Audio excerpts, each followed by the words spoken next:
Je me trouve au W District, c'est à la sortie du BTS, donc de la sortie de Phra Kraanong. Ça me fait penser à une fête de village. C'est un endroit, encore une fois, où on mange vraiment pour pas cher.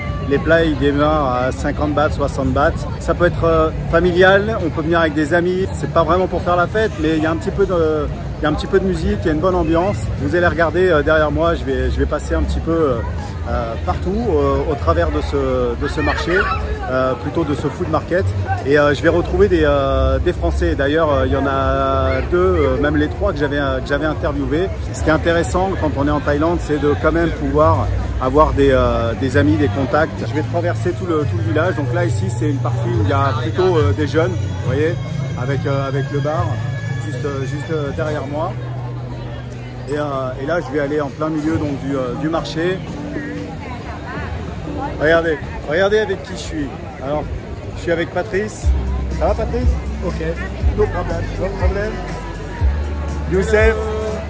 Et je suis avec Christian.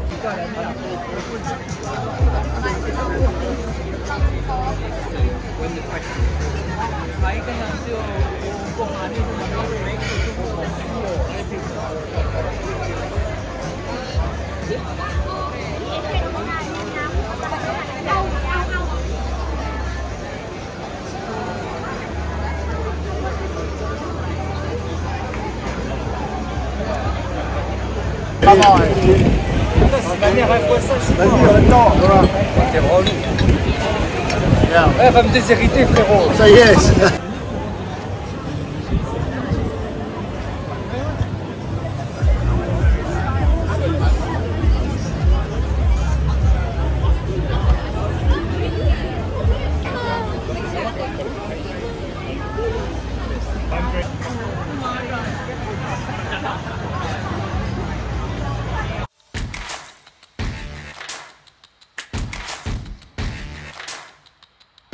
Dans ma précédente vidéo, je vous ai fait découvrir donc tout cet endroit là. Je suis sur le rooftop au-dessus de mon appart.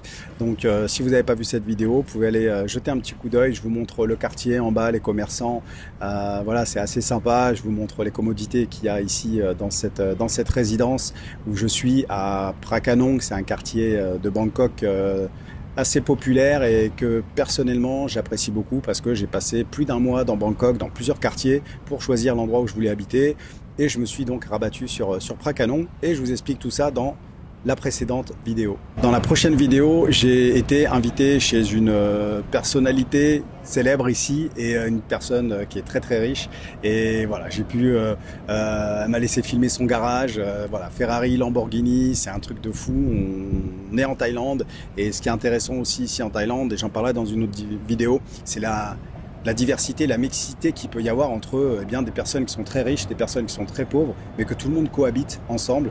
Et vous pouvez très bien avoir quelqu'un qui est en Lamborghini qui va s'arrêter à une street food et qui va manger de la street food. Vous voyez, il n'est pas tout le temps sur des rooftops ou dans des restos forcément très très chers et très très luxueux.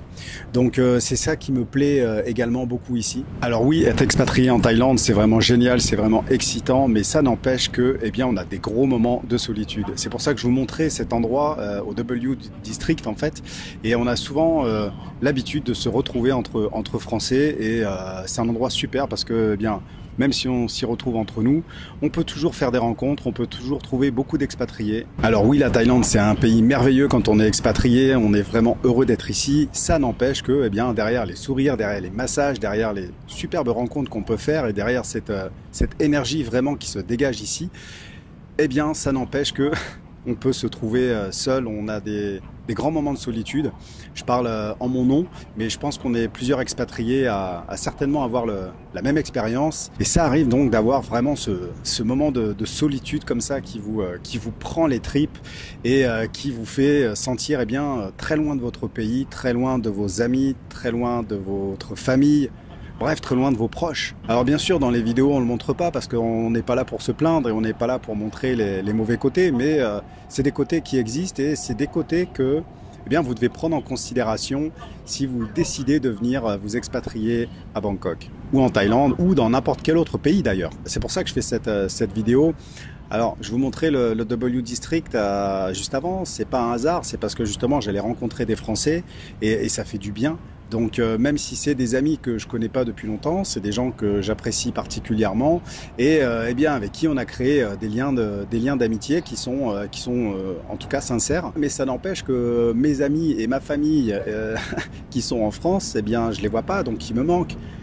C'est sûr, on peut toujours s'appeler, on peut toujours se faire des vidéos, on peut toujours être en contact et on l'est, mais il y a toujours un truc tout simple, même c'est ce fameux décalage horaire. C'est-à-dire que il y a 5 ou 6 heures de décalage entre la France et la Thaïlande, ça dépend des saisons.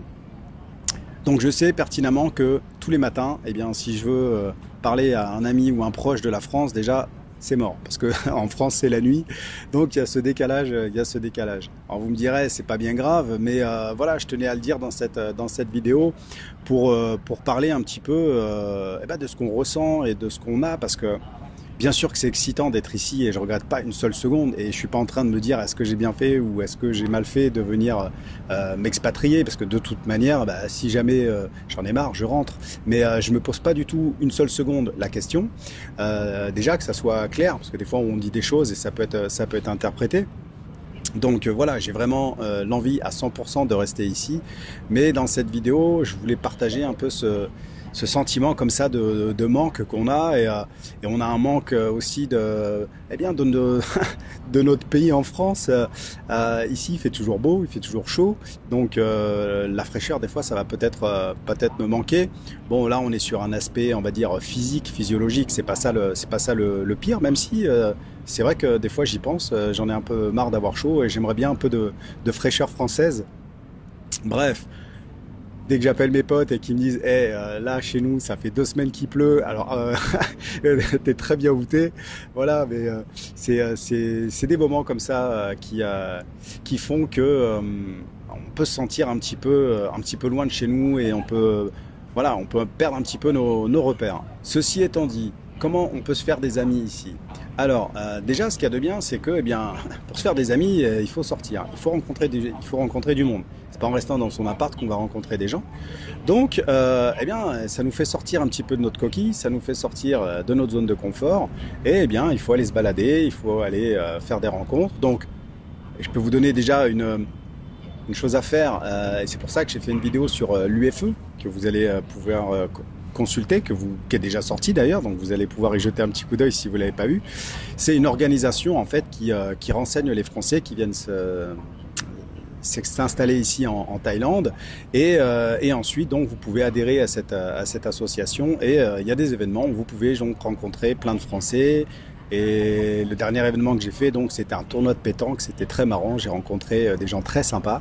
Donc voilà, ça met un petit peu de baume au cœur quand on est à 10 000 km de son pays, de se retrouver avec une ambiance complètement française, ambiance qui, quand on quitte la France, on ne veut plus. C'est-à-dire que moi, les premiers mois que j'arrivais ici, j'étais très content de rencontrer certains Français, discuter avec eux, mais mon but c'était plutôt d'aller découvrir d'autres personnes, d'autres étrangers. Donc c'est là où je veux en venir. On peut découvrir d'autres nations, d'autres nationalités. Alors moi personnellement, j'ai sympathisé avec quelqu'un du Danemark, j'ai sympathisé avec un Espagnol, j'ai sympathisé avec un Italien, j'ai sympathisé avec un Allemand. Je suis pas rancunier des Allemands par rapport au foot, hein. Et d'ailleurs j'ai même un pote anglais, donc par rapport au rugby, vous voyez, on est quand même potes ici. Bref, je tourne ça à la dérision, mais c'est vrai que voilà, on est tous étrangers ici en Thaïlande. Donc voilà, dès qu'il y a quelqu'un d'étranger, ça fait du bien de pouvoir parler. Et donc ce qui amène à sortir encore une fois de sa zone de confort, à faire des efforts dans le sens où il faut parler en anglais.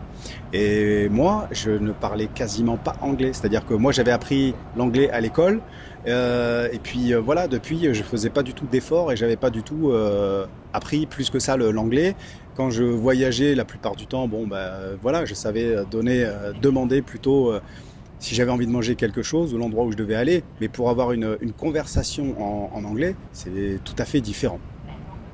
Donc voilà, donc en fait ces points positifs là, c'est qu'on peut se lier donc d'amitié avec des Français, et là on est même content de pouvoir parler français. Des fois ça fait du bien de pas être obligé de faire un effort toute la journée, de parler anglais, et après voilà, de progresser en anglais. D'ailleurs c'est ce que je donne comme conseil à des personnes qui viennent et qui me disent je parle pas très bien anglais. Je dis écoute, c'est pas grave, tu te fais 1 heure d'anglais tous les jours. 1 heure, c'est c'est pas la mort. Et puis tu vas pouvoir petit à petit apprendre 2-3 mots, apprendre les bases. Puis après, le mieux c'est d'être complètement en immersion. Parce que moi personnellement, le fait que je sois ici depuis un an, j'ai vraiment progressé en anglais. Je peux avoir des discussions et ça me fait vraiment plaisir. D'ailleurs, certaines personnes que j'avais vues un mois après, ils m'avaient dit « Waouh, au début j'avais du mal à te comprendre et tu comprenais pas ce que je disais. Et maintenant, eh bien, je peux avoir une discussion assez fluide si on parle doucement et sans trop d'accent anglophone. » Le bilan que je peux faire sur une expatriation, c'est que d'une part c'est très enrichissant. Oui, des fois on se sent seul, mais on a des moments d'excitation, on a des grands moments de découverte et ça prend largement le dessus. Et bien évidemment, on a notre destin entre nos mains, donc en fait, notre futur, il va être ce qu'on va en faire. Et ce qu'on va en faire, avant de penser au futur, il faut penser au quotidien. Et si tous les jours, on se met une petite, je sais pas comment dire ça, pas une tâche à faire, mais un petit effort, un petit challenge à faire, d'aller rencontrer des nouvelles personnes, d'aller discuter avec des nouvelles personnes, d'aller dans des nouveaux lieux, d'aller faire des choses qu'on n'a pas l'habitude de faire, et bien forcément on va apprendre des nouvelles choses, on va rencontrer de nouvelles personnes, donc ça c'est vraiment hyper intéressant. Moi la Thaïlande c'est un pays que j'adore l'énergie qu'il y a, j'adore la mentalité des Thaïlandais aussi, leur culture, leur respect, leur calme, et ça fait vraiment plaisir. Et comme je vous le disais précédemment, avec tous les étrangers en fait qui viennent ici, eh bien on peut rencontrer plein de nationalités différentes et c'est très intéressant de pouvoir faire des nouvelles rencontres comme ça qu'on n'aurait de toute manière pas faites si on était resté en France. Donc si l'aventure vous tente, si l'expatriation vous tente, je me suis mis une alarme et je suis en train de faire ma vidéo. J'en étais où? Non, j'étais en train de vous dire que c'est une aventure et que bien si ça vous tente, franchement, vous risquez quoi? Vous risquez pas grand-chose. Alors ça dépend bien sûr de votre situation. C'est plus facile à faire quand on a 25 ans, qu'on n'a pas de copine, qu'on n'a pas d'enfant, qu'on n'a rien et qu'on vient ici tenter sa chance. Mais il y a des personnes qui viennent en famille, il y a des personnes qui viennent en couple, même si c'est moins fréquent. Il y a des personnes après une séparation, et ça je me rends compte, il y en a beaucoup en fait. Et c'est encore un autre point que je pourrais peut-être rajouter dans cette vidéo, c'est que sans parler de fuir la France, sans parler de fuir quelque chose, je me rends compte qu'il y a beaucoup de cœurs brisés en fait. Il y a beaucoup de cœurs brisés ici, là je parle en tant qu'homme. Il y a beaucoup d'hommes en fait qui ont subi des grosses déceptions familiales, amoureuses, enfin en tout cas des grosses déceptions. Ouais. Et ils ont envie de changer d'air, ils ont envie de voir autre chose, ils ont envie de tester autre chose. Et quand vous arrivez ici en Thaïlande, c'est complètement une autre énergie. Les femmes, ça n'a rien à voir avec les femmes qu'on a l'habitude de rencontrer en France. Donc il y a des avantages et des inconvénients. Il y a aussi des pièges, ça je pourrais en parler certainement dans certaines vidéos. Moi personnellement, ça fait un an que je suis en couple maintenant. Je connais des hauts et des bas, et des très très hauts et des très très bas. Donc voilà, mais je pense qu'au-delà de la différence entre hommes-femmes, il y a en plus une différence de culture. Mais je pense qu'on est beaucoup aussi à retrouver, en tout cas à chercher autre chose que ce qu'on avait en France. Maintenant, il ne faut pas perdre de vue que de toute manière, tout va dépendre de l'état d'esprit dans lequel on est, tout va dépendre en fait de ce que l'on veut faire, de ce qu'on a envie. Et voilà, et ça, chacun est différent là-dessus.